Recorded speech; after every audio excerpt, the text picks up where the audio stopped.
Hello, and welcome to the Dissidents Podcast, where we talk about how we can strive for a world in which freedom and reason are at the forefront of all human society.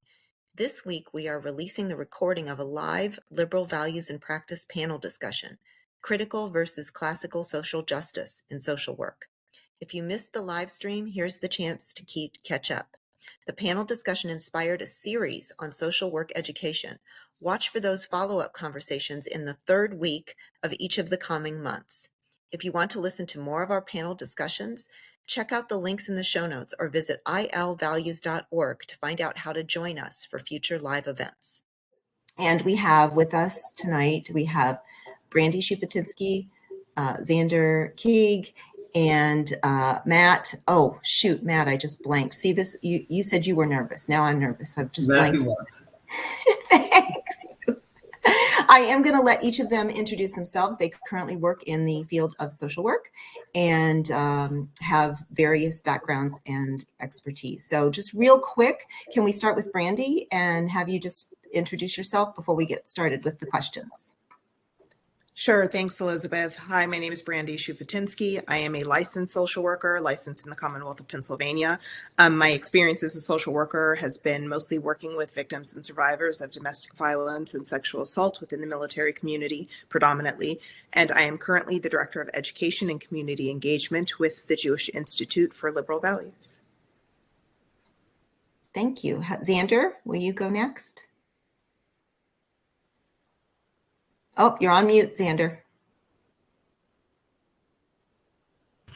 Sorry about that. I normally don't mute myself, so I wasn't paying attention. Hello, everybody. My name is Xander Keeg. I am a licensed clinical social worker in the state of Florida. I'm also one of the directors at the Institute for Liberal Values. My background primarily with social work is as a clinical case manager working with veterans and military members and their families, a lot with addiction and post-traumatic stress and homelessness. So that's a lot of the work that I've done. In addition, I was a family caregiver for a number of years and co-founded the LGBT Caregiver Center. And I'm now the host of the Umbrella Hour podcast on the UK Health Radio Network. And I'm really happy to be here today. Thank you. Matt? Hello, friends. I'm Matthew Watson. I'm a licensed clinical social worker, currently licensed in Utah, where I live. I've also practiced in 4 other states, Georgia, Alabama, Tennessee, and Arizona. I currently work for Family Services, Church of Jesus Christ of Latter-day Saints Family Services. And my background is primarily in clinical settings, but I've also done some administrative things and some macro work in trying to promote viewpoint and political diversity in social work practice. Okay, what we've decided to do here is ask a few questions, see how many we get to, the same question of each person, and then we'll open it up towards the end for questions from the audience, if there are any, and then we have some. We certainly have more questions than we can answer, so we may go to some of our backup questions. So the question that I would like to start with is: does the Social Work Code of Ethics distinguish between social justice and social work? Do we have a volunteer to go first? I'm going to volunteer Xander. Xander, does the Social Work Code of Ethics distinguish between social justice and social work? Well, my understanding is that social justice is a component of our code of ethics, therefore a component of what we do in our jobs. I think the issue centers on the type of social justice, the frame of the work that we're doing within the social justice realm, right? If you think about maybe the old version of mercy versus justice, I wouldn't say it's old, but biblical, let's say that. Mercy versus justice. When I was working as a social worker with homeless veterans, right, some people were oriented towards, we need to make sure people are housed and fed and clothed and have access to showers and laundry facilities and bathrooms. And so that was the mercy part of doing the work of social work. The justice part of the work is the people that were trying to make policy and try to create laws and raise awareness within the community, within society, about the plight of the homeless veteran. So these things go hand in hand. Again, it depends on whether it's that liberal or classical version of social justice or the critical version of social justice. And there's no clarity on that in our code of ethics. It doesn't stipulate one or the other. It says social justice. I think that might be a reason for some of the tension or contention within our field as to how you go about doing that. How do you live out this principle of social justice as, say, a psychotherapist or a case manager or a community advocate, or somebody who is working in policy or constituent affairs with a lawmaker, right? So it depends on the place that you're working. And there's a lot of maybe wiggle room, right, for people to figure that out on their own. I don't feel like there's been anything that's come straight from the National Association of Social Workers that has helped more closely define the lens through which we should view social justice and the way we practice it. Matt, I know you've thought a lot about this. Does the social work code of ethics distinguish between social justice and social work? You bet. It certainly does. Social work is broader than social justice. It's important to look at and define social justice as Xander was just describing, because the term social justice has evolved over time. Social justice first appeared in the NASW Code of Ethics in 1996 as a value. Prior to that, it wasn't listed as one of the core values. There are other elements of the NASW Code of Ethics that social workers can engage in that will integrate social justice. But the core value that's been there across time is service. Also, dignity and worth of the person, the importance of human relationships. Social justice can inform much of these different values, but there's nothing in the Code of Ethics that gives primacy to any one of the core values. There are different times when those values there may be some tension that's created between different ethical principles, but there isn't anything that suggests that social justice, either a critical social justice definition or even a classical social justice definition, should be primary, should be given priority over the others. Brandy, does the social work code of ethics distinguish between social justice and social work? I think that the Code of Ethics does make that distinction. I agree with both Matt and Xander that it does list social justice as a component of social work, and it doesn't give it primacy over the other tenets that social workers are supposed to follow in practice. I think it's also important to note that there are people that interpret the tenets of social work and they in a way that puts them in a hierarchical fashion. And I think that could be some of the reasons we're seeing some of the actions coming out of schools of social work take place right now, where they seem to actually fall out of line with the Code of Ethics as a whole, because critical social justice is being given primacy in the hierarchy, which is problematic.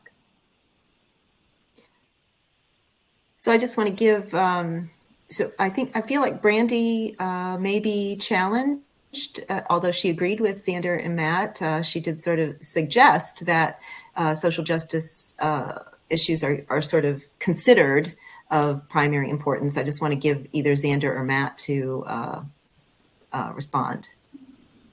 No, I would agree that in our current world, there's just a lot of interest in different elements or different definitions of social justice, and it has kind of evolved over time.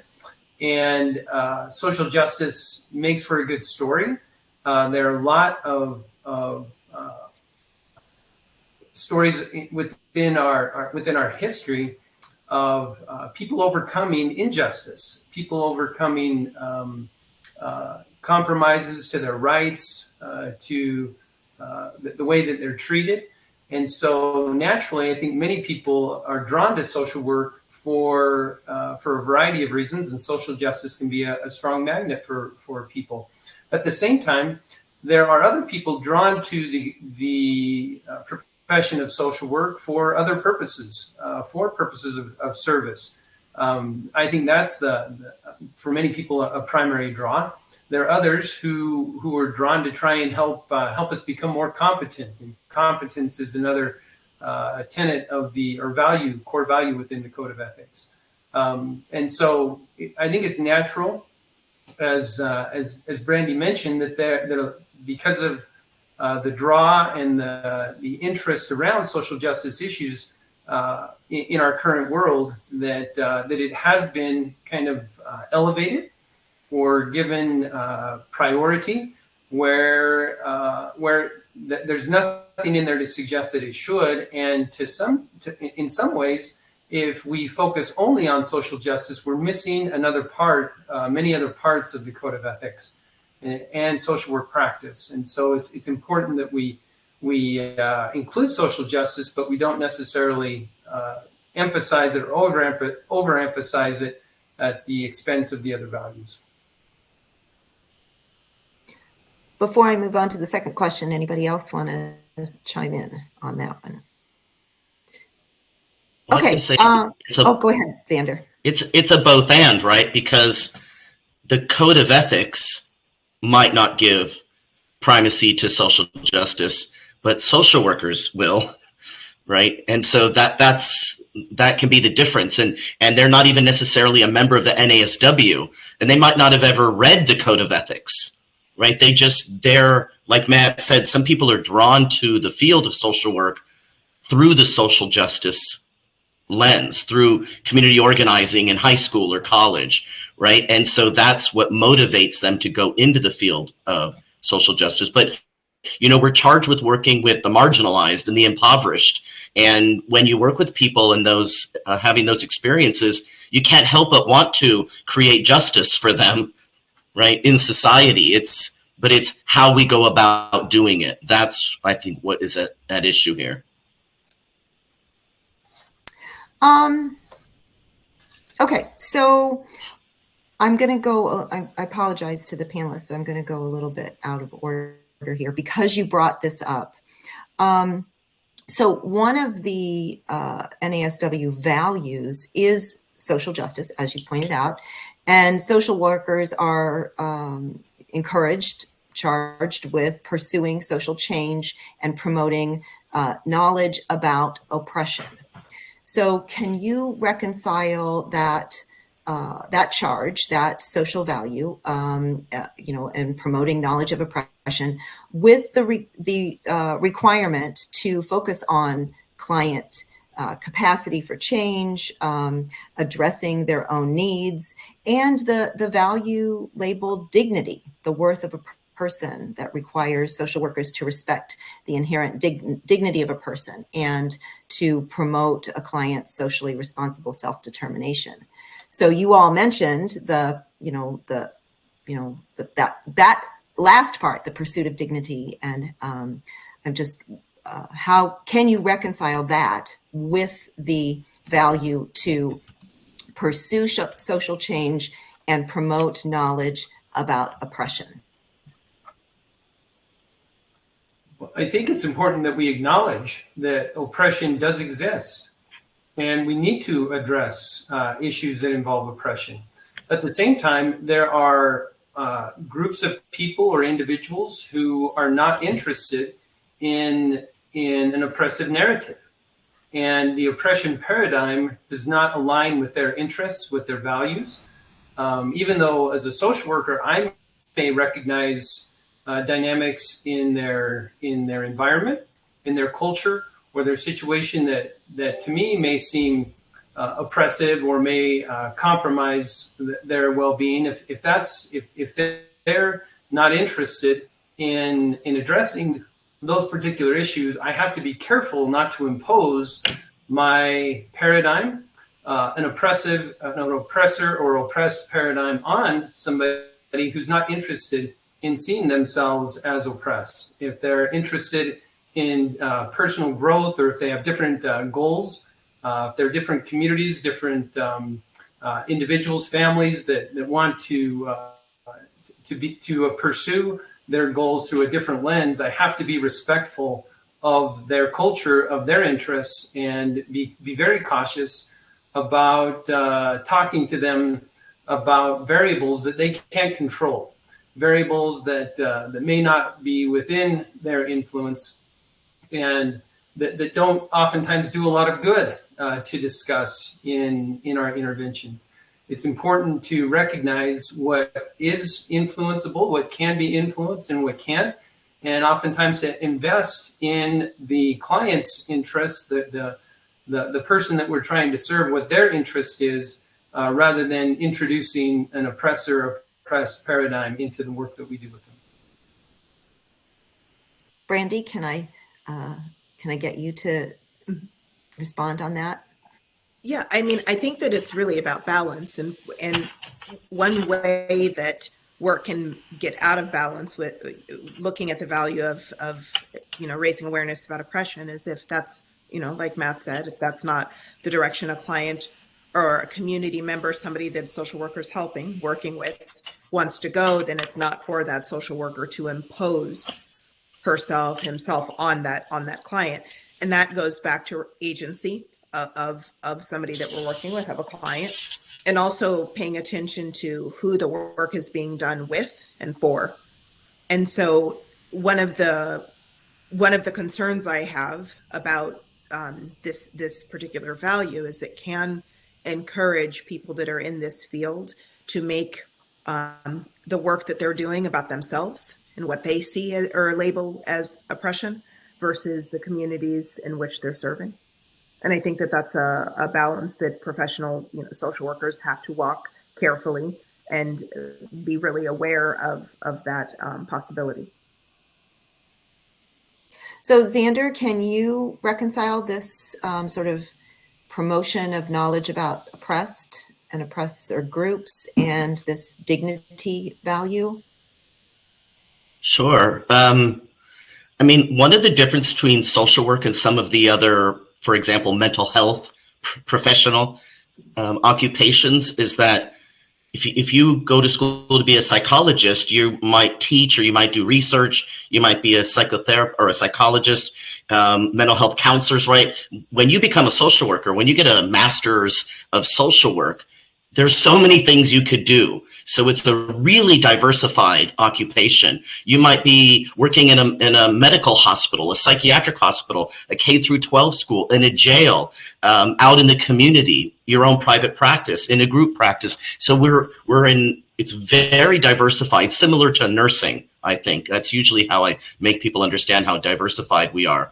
I had the pleasure and the privilege of, in my Master's of Social Work program, taking 3 community organizing courses that were taught by Professor Michael Eichler. And Professor Michael Eichler is the developer of the concept of consensus organizing. And the Consensus Organizing Institute is at my alma mater, San Diego State. And he came to this idea of consensus-based organizing in the community. And we're talking the communities where people are struggling.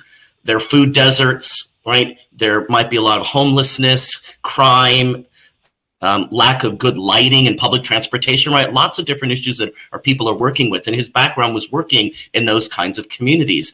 But before he created the consensus based organizing model, he was a protege of Saul Alinsky, who is the person who popularized the conflict-based model of community organizing, and most famously is known for his book, Rules for Radicals, right? And so this idea is going into these neighborhoods that are struggling, whether it's working class struggle or it's poverty-based struggle. He would go into these neighborhoods with this conflict-based organizing model model, and sometimes it worked and sometimes it didn't work. He wanted to know why it didn't work all the time, right? It was being purported as the most successful way to remind people, you have too much. You need to give some of what you've got to other people. And they have a right to be angry at you and demand it and take it from you, really, if that's what it comes down to. And consensus-based organizing is like, okay, wait a minute. Let's get all the players together in the community, and let's bring together the community-based organizations that are working in those communities. Let's bring everybody together, including maybe the banks and the real estate brokers and agents and the school teachers and administrators. Let's get everybody who has an investment in that community together to come up with the solutions for the community, rather than, doing vandalism or protest, right? It's a very different way of looking at the worth and dignity of the individual. Do you tear it all down in a fight for their justice, or do you find a way to work with the community to bring about the justice that will serve them for the long term, not just in the short term? Conflict-based organizing is very short-term driven. It doesn't have good lasting impact on a community. Consensus-based organizing has longer impact on a community and on the people in that community. So I think it's the same principle that's driving those two very different models of how to make life better for people in certain neighborhoods or certain countries or certain states. So Xander kind of planted the seed for the next question.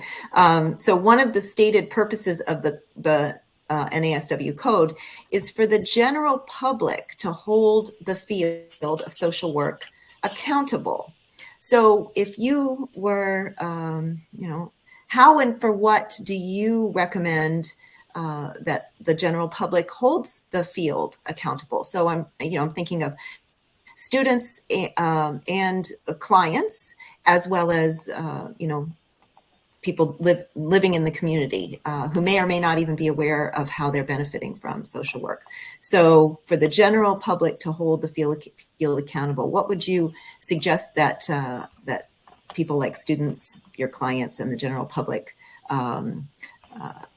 be concerned with regard to social work, question the field of social work about, demand of the field?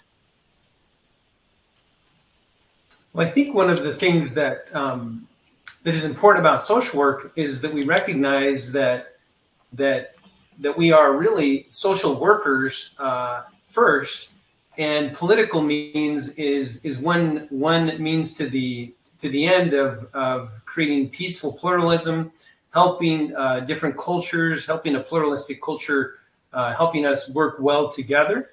I think that it's important that we're accountable to recognize and to invest in diversity, and not just ethnic or racial or different type, commonly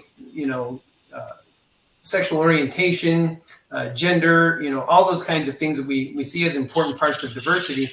But we also recognize that perhaps the most important is that each of these different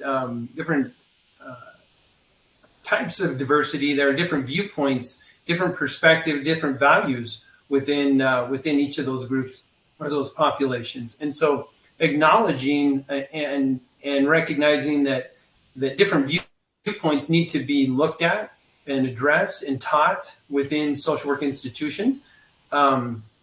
There are some, one way is if only one perspective or ideology is taught in an institution, it can create some concerns by others who may not hold to that particular ideology. An example of this is in the state of Idaho, where some legislators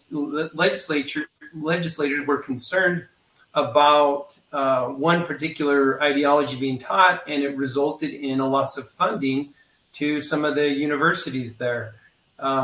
And this is just one situation where if there's viewpoint or political or ideological domination, that when somebody else comes into power, the pendulum swings and we lose our credibility, and sometimes can lose public support, funding, and so forth. So I think accountability, if anything, it can hold us accountable to help us be competent in being social workers first, giving primacy to that, and recognizing that political work is simply part of some of the things that we might do to promote the welfare and the good of the world. But be careful not to take an ideological dominant approach. Recognize that anything that we teach or emphasize or do needs to take into consideration the importance of peaceful pluralism and learning to work well together. Brandy, how do you think that the community, students, clients, general public should or could be holding social work accountable? I think really by considering one main question: is it accessible to all? So, as Matt just said, social workers, the work that we do should be accessible to everyone. There isn't a litmus test that a client has to meet before we should be assisting them, which Xander mentioned a few minutes ago, just how diverse the profession is. That's why you have social workers who work with both victims and perpetrators of crimes, because there isn't a litmus test. The job of a social worker is actually to try to make things better in overall society, which means that there can't be, okay, we'll work with these people because they voted how I do. But those ones who don't, no, I won't help them. And really thinking about, imagine what it would look like if that is how we operated. If the food pantry, if the substance abuse clinic only took people, only fed people, only helped those who agreed with the staff that worked there, with the social workers that work there. It is really looking at the question, does this profession serve everybody? So I used to work with victims and survivors of domestic violence and sexual assault. If a client came in for help, if she or he didn't vote like I did, or maybe they didn't meet a certain requirement, maybe they came from a very affluent socioeconomic background, do I have to consider, no, I'm not going to help them because they make too much money? They voted a different way than I did. That's I think a centerpiece to this profession, is that our work is supposed to be accessible to all. Brandy, that's a really good point. I think it's important that we highlight that in the definition of social justice within the NASW Code of Ethics, it does emphasize equality of opportunity, not necessarily equality of outcome. And I really like what you said. So thank you for emphasizing that availability to all. Xander, do you have anything to add to what do you think that the general public, students, clients should be holding social work accountable for? Well, I think there's many layers of accountability holding, or at least many avenues. And so, for example, all schools of social work in the United States must be accredited. And so there's specific curriculum that is put forward. Schools can't just make up their own curriculum, and they need to go through the accreditation process. We all must, for certain jobs, we all must pass a very extensive, comprehensive examination, sometimes before we graduate our program, sometimes before we receive our licensure. So people who are going into licensed social work, licensed clinical social work. And we also have licensing boards at every state level, right? So the licensing boards are consumer advocacy organizations. If you are working with a customer, a client, a patient, a consumer, right? Different terms that people use, and you've done something that violates the code of ethics or a law in the state where you are practicing, you can then report the social worker to the licensing board. We also must complete field education while we're in school, a certain amount of time, a certain number of hours we must complete in order to demonstrate that we know what we're doing. We're not just learning things in books, that we're actually working out in the field. I know for myself, I was, as a first year graduate student, I was doing 20 hours a week. As a second year, 25 hours a week, and I was under clinical supervision during that. And then we have 2 to 4 year internship process after we graduate, where we're under clinical supervision to collect, in most states, around 3,000 hours, right? So there's all of these sort of fail-safe levels of accountability that are put in. We also have mandates for continuing education for renewal of our licenses. So there are all of these things that exist. Now, one of the things that I love doing as a social worker is not just advocacy work. Brandy mentioned agency, is educating clients on their own ability to advocate for themselves. And so to be able to determine, am I being served or am I not? And is it an ethical violation? Is it a crime against, is it a law that's being broken? Or is it just a mismatch between the intervention model that's being used or the particular orientation that we use and the way that we're practicing? Sometimes we don't match with every single client out there. That doesn't mean that we're behaving unethically. It just might mean that we're not synced up. Somebody might want a more narrative style of therapy, and you're a dynamic, therapist. That's really important to be able to make sure that clients and patients not only have the ability to access us, but that they can also learn what type of social work we do. What's the lens through which we are working? Theoretical orientation. I'll just mention that, like the ability for our clients and patients to know what that is, so that they understand why we're talking the way we're talking and why we're inviting them to look at their situation in the way that we're asking them. And it might be a mismatch. So we have to be able to be careful between when we're doing harm to our clients and when we're just practicing in a way that just doesn't work for them. But when we're causing true harm, they have the ability to go and make those complaints, and they will be investigated. And if it rises to the level of the licensing board feeling like we've actually done something, they will notify us, and we'll have to go through a process with them to see if we're truly in violation of the code of ethics. So there's a lot built in. Within the code of ethics, it says that we don't discriminate based on socioeconomic status, sex, gender identity, religion, and political affiliation, not to our clients and not to our colleagues. And so we might get a little bit into this as we continue talking, but that's how Matt and I met, was through discussions on a NASW communication board, where there were people following the Donald Trump election who were under the opinion that if you were a conservative or Republican, or you voted for Donald Trump, that you were in automatic violation of the code of ethics of the NASW. And it's like, people were saying, if a client came in to see me and they're wearing a MAGA hat, I would turn them away. It's like, no, we're not allowed to do that. We need to see that client, and then we need to talk to our supervisor. We need to have a consultation with another clinician and work through those feelings on our own. That's on us, not on the client. So, Brandy, I see you nodding. I just want to make sure you don't want to add something. No, I do. It's just a small point, but I think that the code of ethics, the values of the social work profession, are set there to remind social workers many different things. But one of them is that we're not central to when we're working with a client or a community. They are. So I just agree with what Xander said. It's for social workers to take it upon ourselves to work through any feelings that we have about working with a specific client or with a certain community, not to put that burden on the client or the community.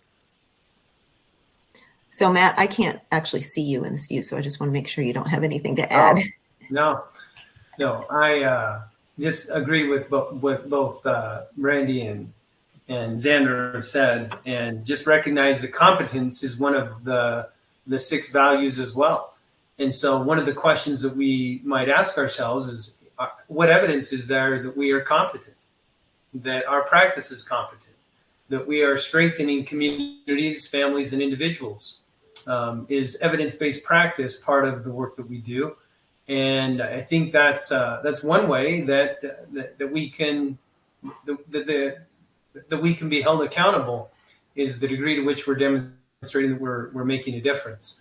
I think one of the things that might be of interest is if we were to compare, say, classical and critical social justice and the impact that has on accountability, there are different ways that can happen. I think the critical theory lens, my understanding, I could be wrong on this, is that there's an interest in self-reflection.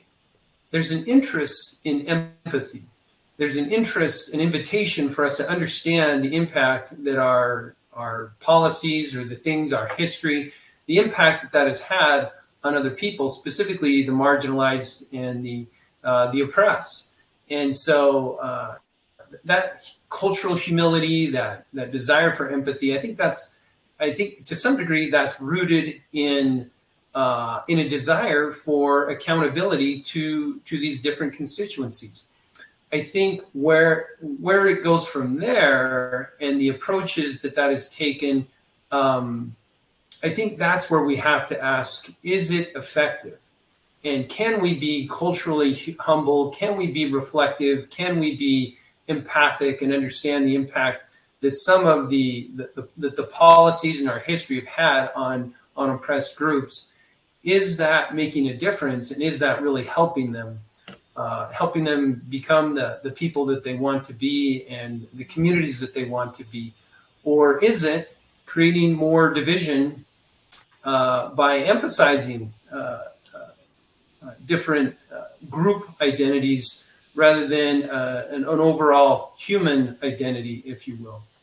And so there's, go ahead.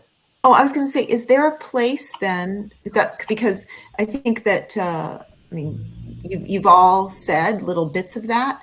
Is there a place for students, for clients, for, you know, the community at large to ask those questions of the field more generally, of you know, of social workers, but also just of the field?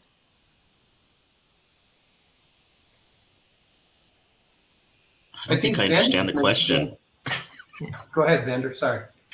No, I was saying I don't understand the question. Well, the question, I mean, so Matt was suggesting that, you know, that you all ask yourself, not you personally, but you personally and the field in general, ask themselves that really hard question. Is you know, is something like, you know, oppressor, oppressed viewpoint really, is that the best for the client? And are we doing our best work through that lens? And I guess I was, you know, just trying to sort of circle back around. What could students do, like, for example, who are in graduate school, to sort of spur that question? What could clients do? What could, you know, the general public who might be benefiting either directly or indirectly from, you know, the field? Well, I think I've heard from enough students now over the last few years that they don't feel like they can say anything that's contrary to maybe what the professor is saying or what other students are saying or what they're reading in their, maybe not in their texts, but in the supplemental reading that they might be doing. That there's a way in which they either feel silenced or they're selecting to be silent for reputation protection in order to just get through the process. I think, you know, I haven't worked very much in psychotherapy as a clinical social worker. I was mostly in clinical case management with very high acuity clients, of people that had a lot of really complex needs. And one of the things that wouldn't work for most of those clients is to keep them mired in all the ways in which they're being held back, all the ways in which people are fighting against them, right? It's like, I couldn't solve homelessness, either could my client, but I could get them housed, right? We couldn't solve unemployment, but we could find them work, right? So if I spent all of my time working with my clients on how really terrible things are historically, and how that's impacted them today, and how it interferes with their ability to get ahead. Although they might be feeling all of those things, right? It's not good for clients or patients to be stuck in those places. It creates a lot of anger and a lot of anxiety. For some people, it could make their depression worse or bring it on, right? So it's acknowledging that, yes, there is an injustice, and there's staying focused on what are your goals? What can you accomplish? What do you need help with? I don't really like the idea of working with the person and just constantly keeping them in that focus. I mean, that to me is like something they can do on their own at a consciousness raising, discussion group with their peers. It's not something I should be doing with them as a clinician, in my opinion. There is some interesting research on this topic. There's an article by Ashley Davis and Rebecca Myrick, or a study where they looked into what they were researching microaggressions among social work undergraduate students. And what they found, to their surprise, was just what Xander was describing. Was among their findings was a common microaggression were from the traditionally religious and conservative students, who felt that only liberal viewpoints were welcome in their classroom. And it was interesting. They really found that kind of an interesting and unexpected outcome, that there were only certain views, only certain perspectives that were allowed to be voiced. So there was some some of the students, I believe, mentioned that they were very careful about what they discussed, that they may have felt scolded for having certain beliefs or certain perspectives. So that's just one arena. And Xander and I have actually worked with a student who approached us because as he posted on that board that we had mentioned, he was censored. He was shut down. And people were threatening to and they did. They contacted the school where he attended because of his viewpoints that he was communicating. So again, the accountability factor is just inviting people to speak up, inviting people to acknowledge and to recognize that there are different ways to approach things, and even different ways to interpret social justice.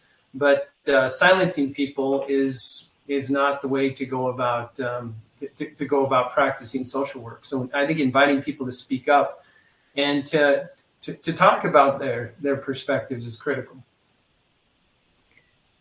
Well, we're trained to do advocacy to a certain degree, and to assist our clients in self-advocacy, and yet the reality is that we get stymied in our own advocacy, right, for ourself, for our profession, and because the risk is so high.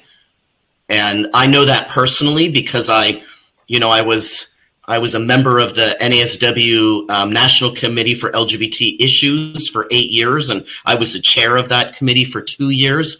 And the work that I was doing, primarily with transgender veterans and military service members, got me some attention back in the day. And I was honored as the California Social Worker of the Year in 2018, and then the National NASW Social Worker of the Year in 2020. And then all of a sudden, that brought me to the attention of people who decided they didn't like the things that I was saying and tried to get me stripped of those titles.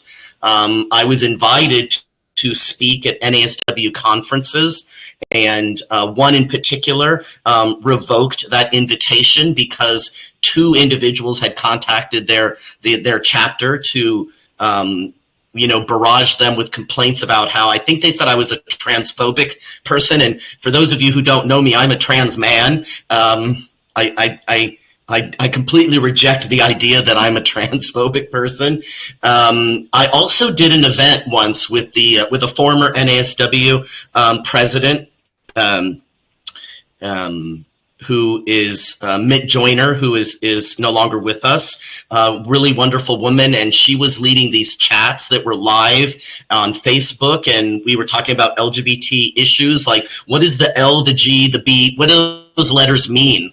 And it was just two social workers in addition to Mitt. And I said something about how I was not in favor of using the pronoun it or itself, or like I thought that was dehumanizing, and that I was going to use a person's first name or their nickname or something like that, other than referring to an individual. A human being is it and itself. And another NASW chapter thought that that was so offensive that I had some social worker from the state contacted them to say that I had caused them harm because I had said that. And so the executive director of that NASW state chapter sent out a public statement to their entire membership base that I was committing violence towards the trans community for my language. Suffice it to say that big NASW shut them down rather quickly. They're not allowed to issue statements like that without the national office approving it. My name was stricken from it, but it was attached to a link that had the Facebook Live recording on it, so anybody could go and watch it. And so there are these efforts to silence students and silence professors and silence professionals out in the field. In any way possible. People refer to it as cancel culture, right, or deplatforming. And so I've had that experience firsthand, and it's no fun. It's no fun to be the target of that kind of vitriol from my members of my own profession. Well, and among the standards for social workers in the NSA, National Association of Social Workers, is to defend against colleagues who, defend and assist colleagues who are unjustly charged with unethical conduct. And so that was one of the things that we had thought to talk about. So do you see evidence that social workers are taking that aspect of the ethics code seriously? I mean, I think that Xander's unfortunate, horrible experience demonstrates no. But part of that also goes to how these things are defined. So what's happening now is the social is being taken out of social worker, and the field that is supposed to be so broad and accessible to all is shrinking and becoming more narrow ideologically.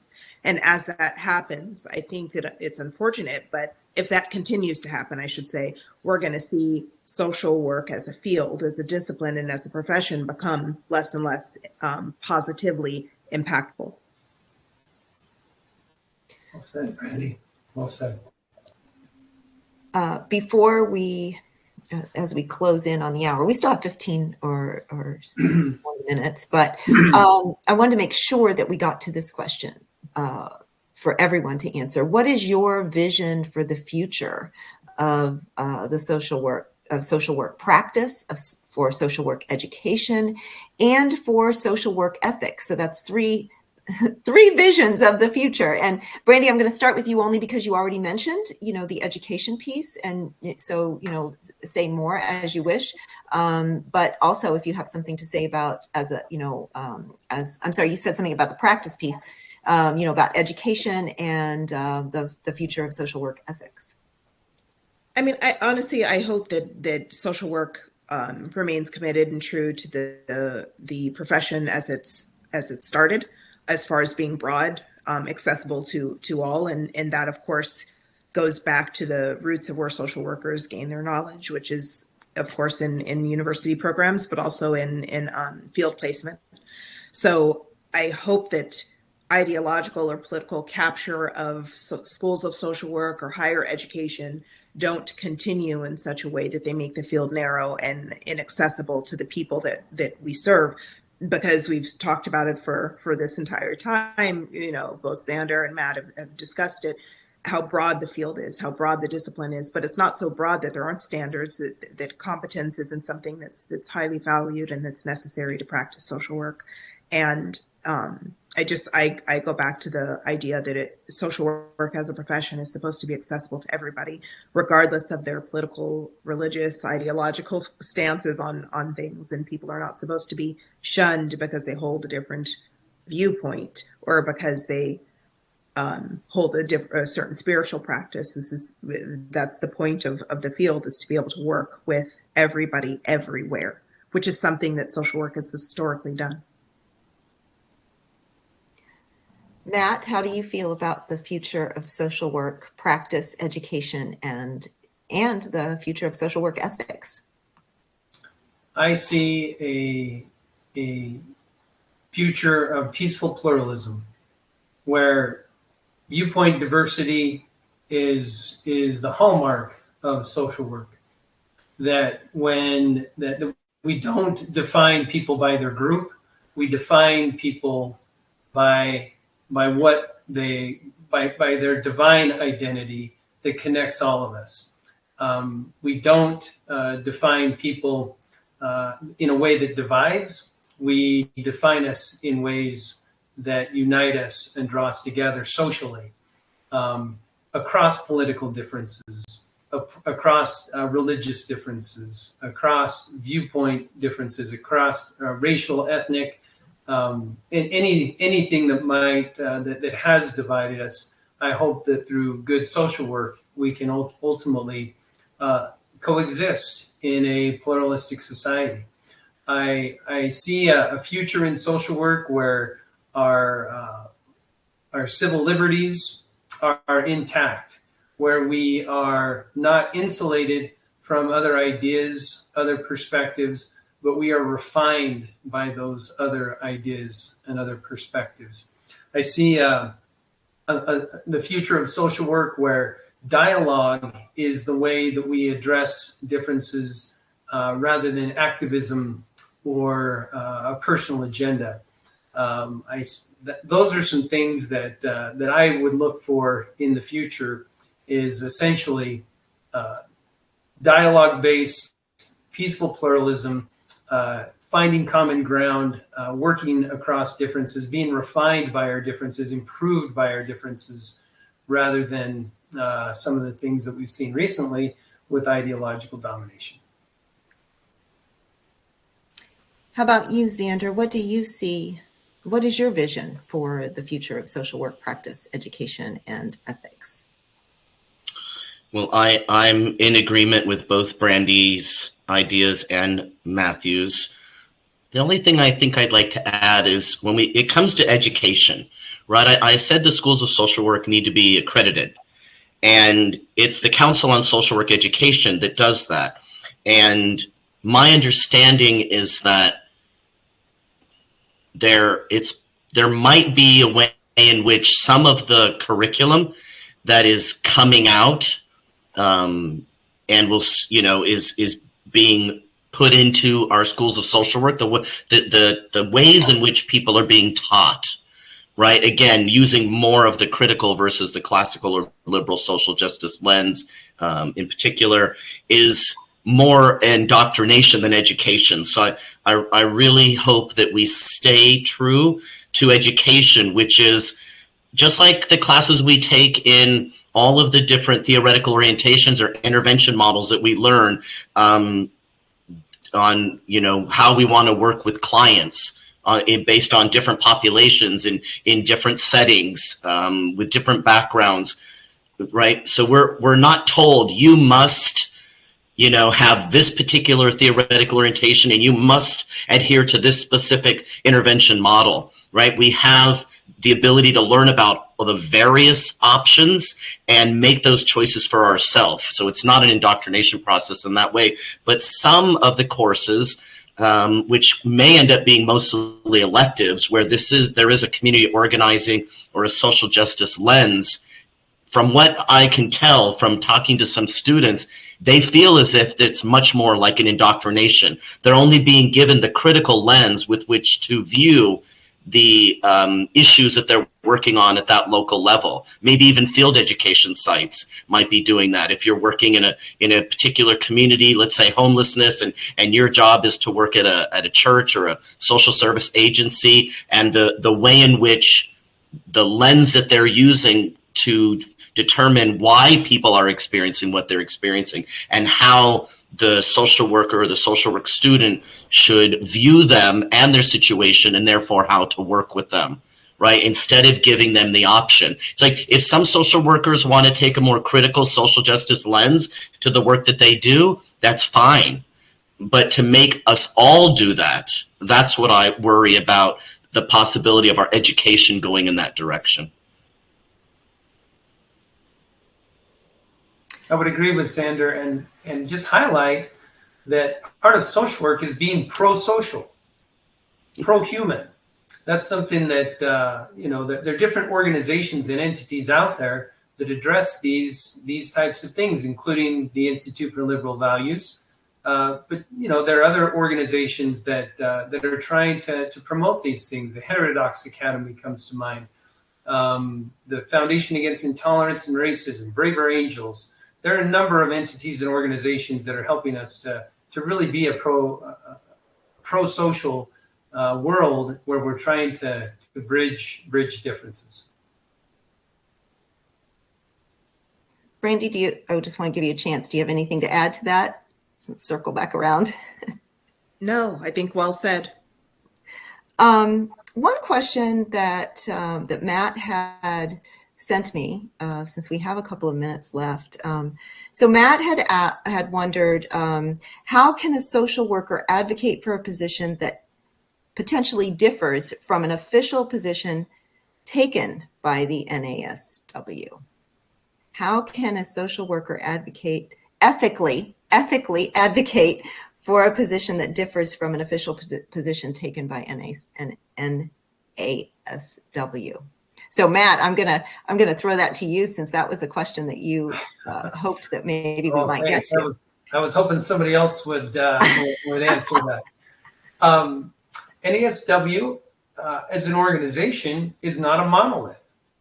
While they do have a group of people who are their policy chairs and make recommendations,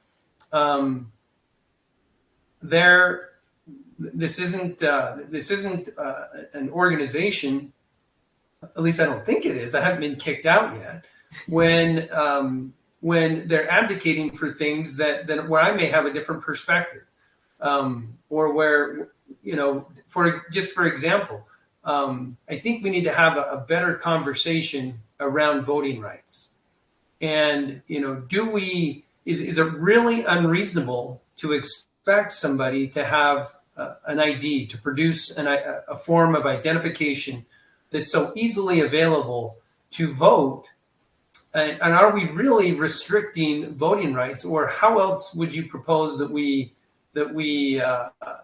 legitimize the validity of a voter? How else are we going to prevent fraud and corruption from happening? These are all just a few examples. There are many who feel like we should not have exams, licensing exams. And okay, if that's the position that you want to take, how else will you demonstrate competence and demonstrate your ability to practice effectively as a social worker? What other ways are there? So I just recognize that different chapters and the national organization itself pursues different things where I might have some different perspectives, and not necessarily, I'm not interested in deconstruction and taking apart things that have been part of our democracy, but are there ways that we can come together and not necessarily take a political approach when there might be a more effective way to bring about some changes? So how is that ethical? Well, political diversity is in the code of ethics. And so diversity includes you, if you have a position that's different than the majority of those who ever decided to push a particular agenda, then let it be. But in order for the social work tent to expand, as Brandy was just mentioning, we have to recognize that, this isn't an organization that is kicking too many people out for views that they may consider outside the lines or apostate, if you will. Randy or Xander, do either one of you want to take on this really big question? How can a social worker ethically advocate for a position that differs from an official one?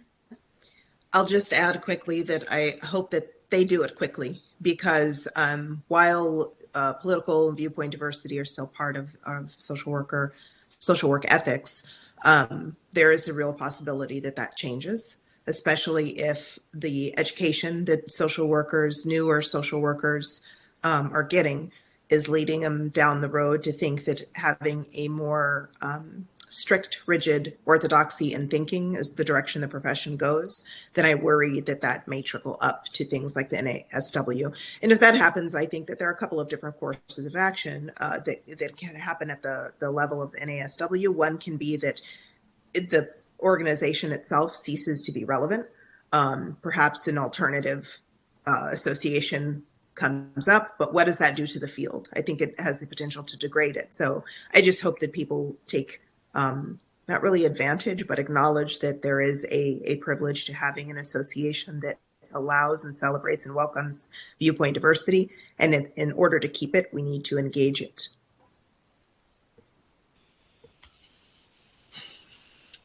Do you want to add anything, Xander? Yeah, I think that the field of social work is not unusual in what I'm about to say, which is, I think it's a small fraction, right, of very outspoken individuals who take that more rigid or critical point of view and apply it and then want to extend it out to everybody else. And I'm hopeful that we've hit a tipping point where more and more people are starting to realize that there's no need to stay quiet, that they can not necessarily challenge those individuals, but just speak their own mind. And one of the things I love about being licensed as a licensed clinical social worker at that very highest level, I am afforded the recognition of I am licensed to practice at the individual level, or the independent level, I should say, right? And I like that. It's a higher level of recognition by the state that says you have done all that you need to do to demonstrate to us that you can work independently, and therefore that gives me the freedom then to act in that independent way. And it doesn't violate the code of ethics, because there's ways in which it's sort of like social justice. There's ways to, you can use the code of ethics to support both sides. And then it has to come down to, people trying to figure out, like, what is the more appropriate application, or what application is the right one for that particular circumstance or this particular time and place. Because it's, and that happens with a lot of things. It's, we wouldn't need lawyers if the law was that concrete, right? But they do. It's like the spirit of the law and the word of the law, and they go back and forth fighting. And so ethics are similar, right? That what does it mean that we don't discriminate against our colleagues or clients based on, their political affiliation? Like, how are people going to apply that?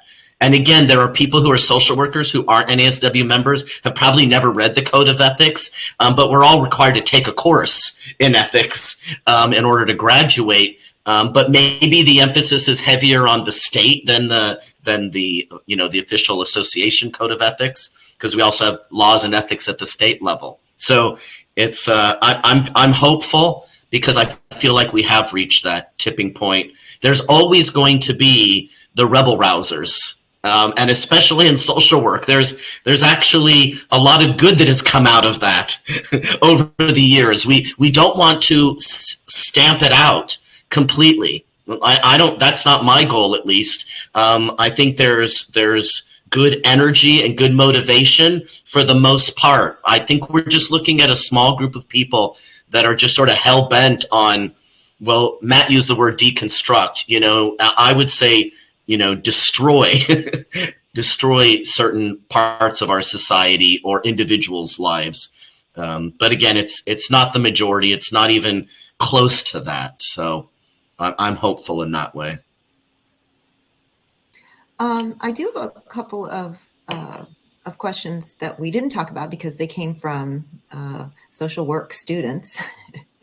So one of the and this is related to one of the things that you've discussed, is that clinical social workers are expected to practice therapy, but the program that these students are in, they say, is not really having them practice it.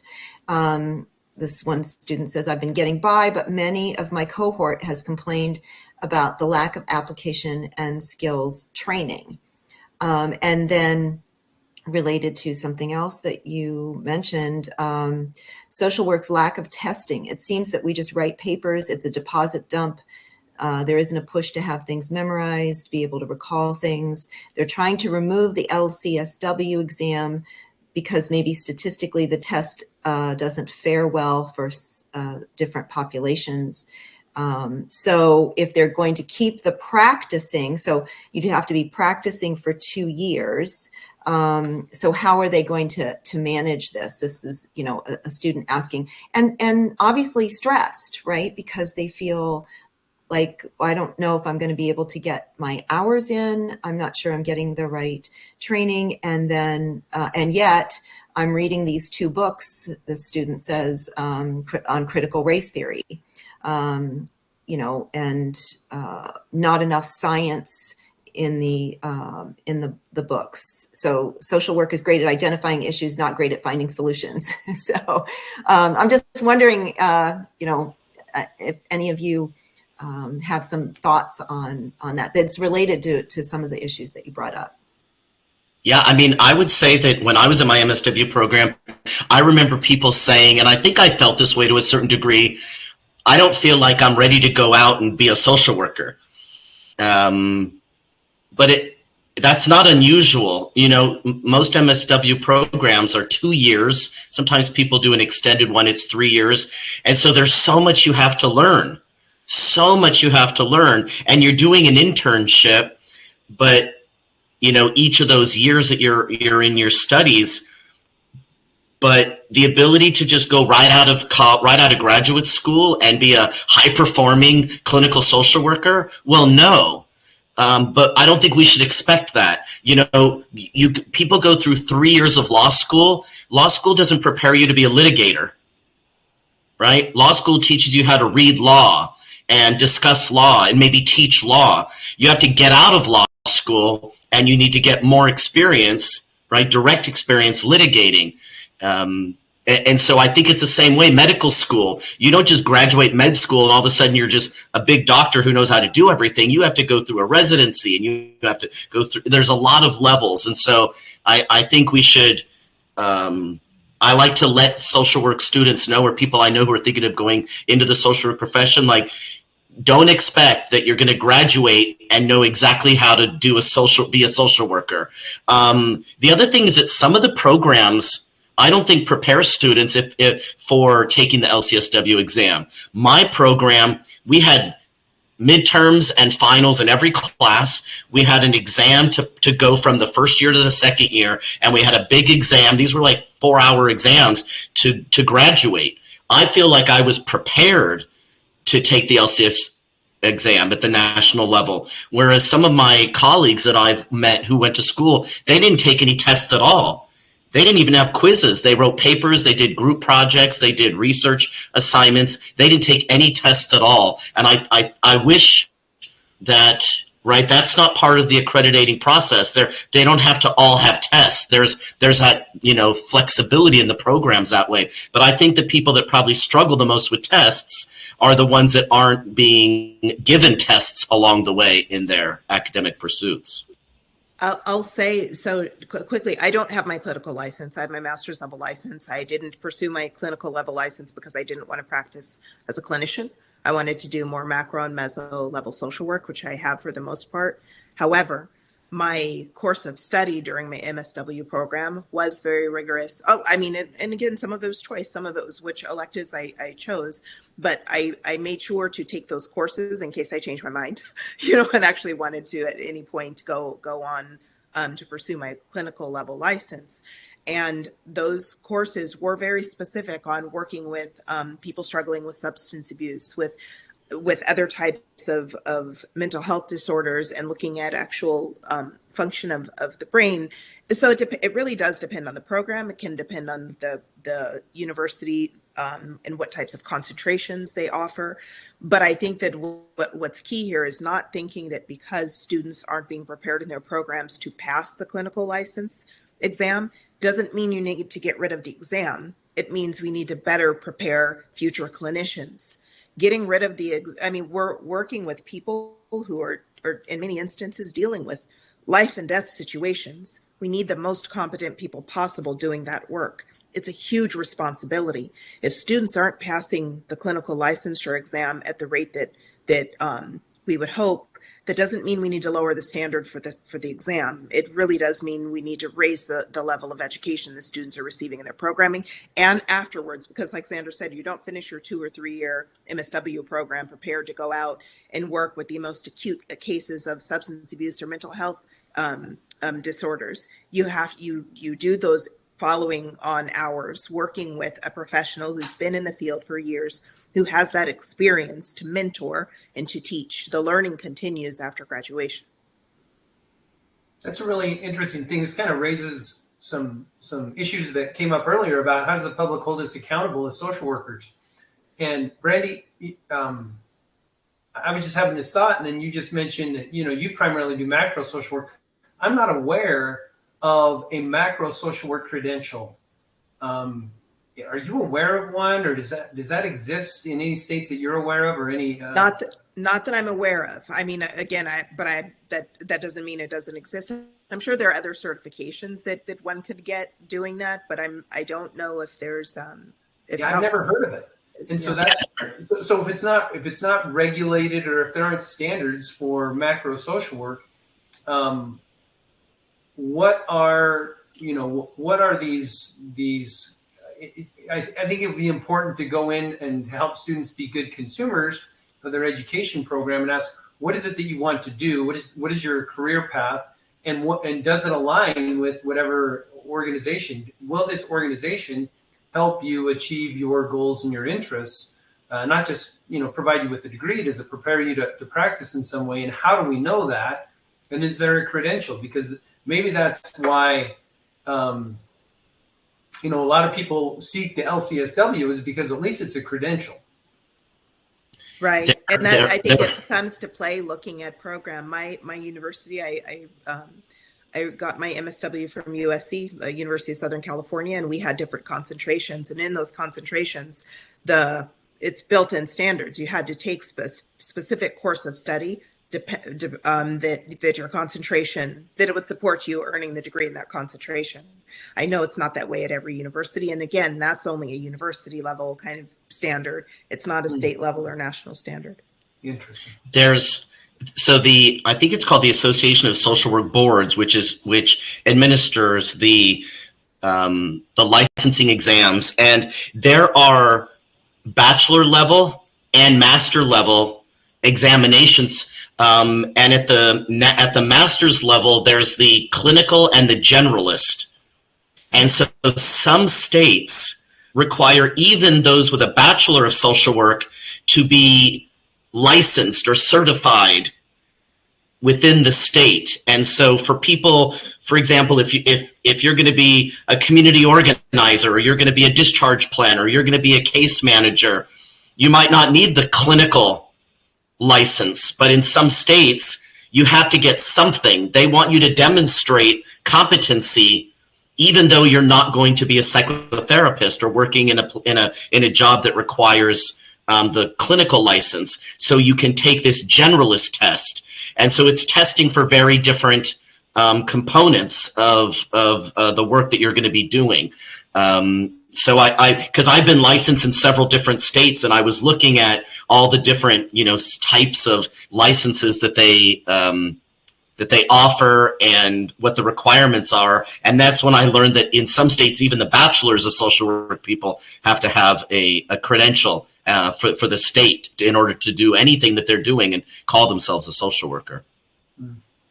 I'd be interested, Elizabeth, in your students. This would be a good dialogue. What drew them to social work, and what were they hoping in terms of the outcome? And is the program delivering that?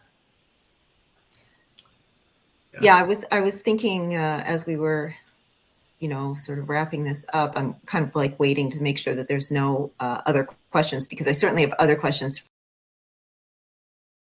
that, we might want to do a follow-up, with students who are currently in programs.